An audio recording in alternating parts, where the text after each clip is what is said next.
Welcome everybody to NS5201. My name's Jane Mills and this is Karen Yates.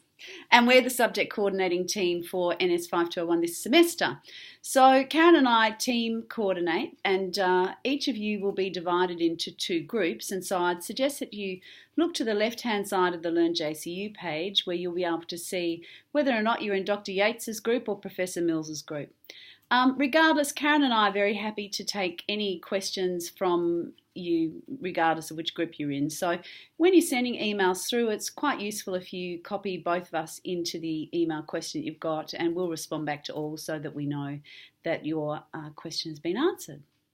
So NS5201 is set up with the aim of getting you to really think about how you can actually generate and then use evidence in your practice, in your clinical practice. And so we've got 3 assessment pieces this semester, which are all interactively designed to do that. But before we move to the assessment pieces, I'll just talk first about the philosophy of learning and teaching that we use in NS5201. So we use a pedagogical framework called Communities of Inquiry in this subject. And the idea is that we want you as students to learn about how to interact with each other, so learning from each other, certainly learning from Karen and I as your teachers, but also then interacting with your workplace in this experience of learning that you're going to undergo this semester. So there are 3 parts really to the Community of Inquiry model.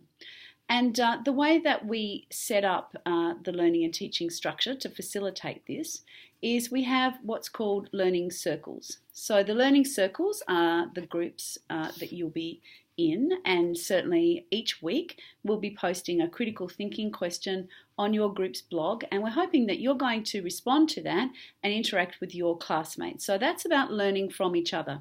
Karen and I will pop up from time to time, but we don't make a weekly contribution to the Learning Circle blog because this is really about peer-to-peer learning. The second part, of course, is each week that we offer a live session for you to attend. And that's also part of your assessment, which Karen's going to explain in a moment.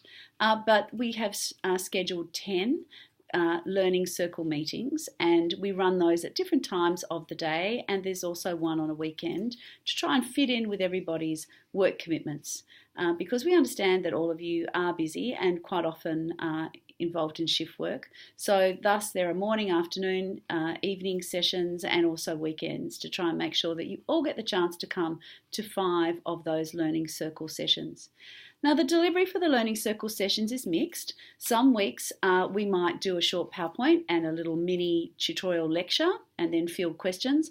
Other weeks, depending on the time of the semester, we may well just have an open discussion where you can bring questions along. Now, if you can't make a learning circle meeting and you've got some questions that you'd really like to be posed, then you can actually put those up on the discussion board, and each week Karen and I will check that before the learning circle meeting and we'll answer those questions during our live session. Now, each of those live sessions are recorded and we post them up each week so that if you haven't been able to make it, you can actually hear what it is that either Karen and I and your classmates have spoken about.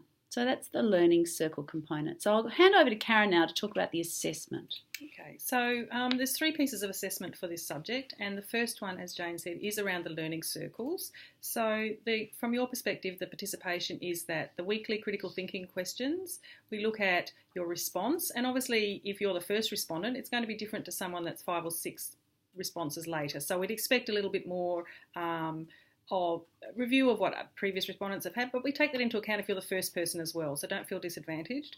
So you're responding to the questions, thinking about what other people have said, and then the other component of the learning circle, as Jane said, is the go-to meetings. So we've scheduled 10 of those at various times to enable participation for you, but a maximum attendance we consider is 5, so you don't have to come to all 10, you can come to as many as you like if you want to, and a minimum we would consider for allocation of marks is 3. So as Jane said, we will record them and put them on the site, but watching the recorded version is not considered attendance. So we're counting live attendance at the meetings. So somewhere between 3 and 5 will contribute to your marks for that assessment. The second assessment is an online quiz, and that's held in week 8. based on the material that we cover in weeks 1 to 5. So you'll have had a few weeks overlap to prepare for that quiz, and then it's all multiple choice online, and we'll provide some instructions closer to the time about accessing the quiz and what's required. So 40 multiple choice questions over 1 hour. And then the third piece of assessment is a research proposal. And what we want you to do here is to find something of interest to you in your area of work, either clinical or management, depending where you're working, and something that there's a gap in the literature that you'd like to investigate, and write a research proposal around that particular topic, and that's due at the end of semester. Just on the research proposal, I think it's well worth just noting at the moment, what we mark you on in relation to the literature component of that is actually your search strategy, because we understand for you to undertake a full-scale integrated review of the literature is beyond the scope of the assignment. However, you do need to have looked at some key pieces of evidence, so some journal articles, to, I suppose, make your argument about why you would need to do this study. So it's a balancing act, but we would expect at least 5 or 6 citations in the background section justifying the need for the research proposal that you're presenting to us. There's also 2 different ways that you can present your research proposal, and I think it's really important that you get the chance to have a think about those early in the semester. You can either write us a pretty standard essay, or if you want, you can also do an online video presentation. So you can actually do a PowerPoint, a bit like you're at a conference presentation, and you can present your proposal to us that way. And we've had people do that in different ways over the years. We've had some people actually do it to a live audience and record themselves, and that's been pretty effective.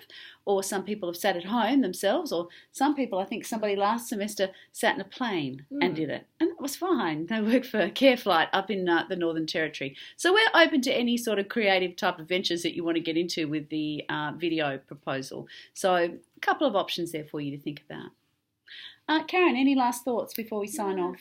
I think just with the research proposal as well, from the context of this subject, you're right, you won't be carrying through the research. You may do in a further subject, but just be aware you're writing a proposal to conduct the research. That's right. That's the main thing. You don't need to have submitted it to ethics. You don't need to have done any of those sorts of things. This is a proposal. So the first step, more or less, towards a research study. So thanks for your time listening to us today, and we look forward to working with you throughout the semester. Stay in touch. Yeah, encourage you to contact us at any time. If you've got concerns or queries, we're more than happy to hear from you. And particularly around your research proposal again, start thinking early about what you might do, and be in contact with us around potential topics so we can help provide some advice. Great. Talk to you soon. Bye. Bye.